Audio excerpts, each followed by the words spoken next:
Okay, we need to find the lateral area of this, and in order to do that, what we need to do is we need to find the slant height. So the slant height, if you look on our diagram, runs down like this, okay?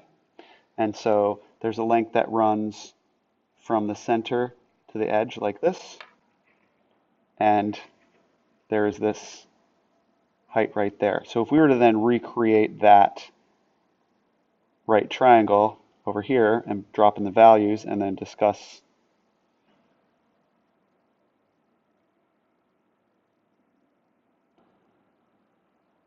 what we get,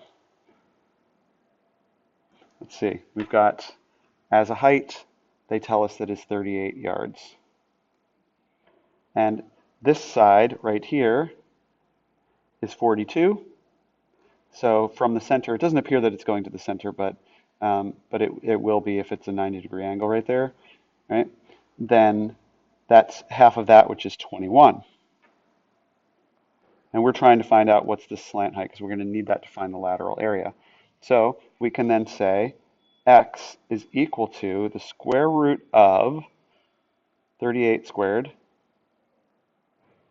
plus 21 squared, or x is equal to, the slant height, remember, is equal to, let's do it, 38 squared plus 21 squared, and we get 43.4 something something, okay, is approximately equal to 43.4.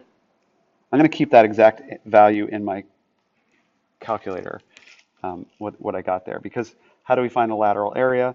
The lateral area is going to be, the lateral area is going to be 1/2 the perimeter times the slant height. So 1/2, the perimeter is 42, it's a square, so 42 plus 42, plus 42 plus 42 is 168. So we do that times 168 times the slant height, which we found out to be 43.4 something. And so let's do it. Say take that length times 168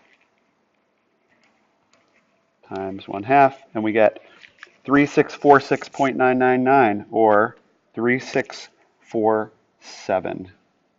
And that is choice D.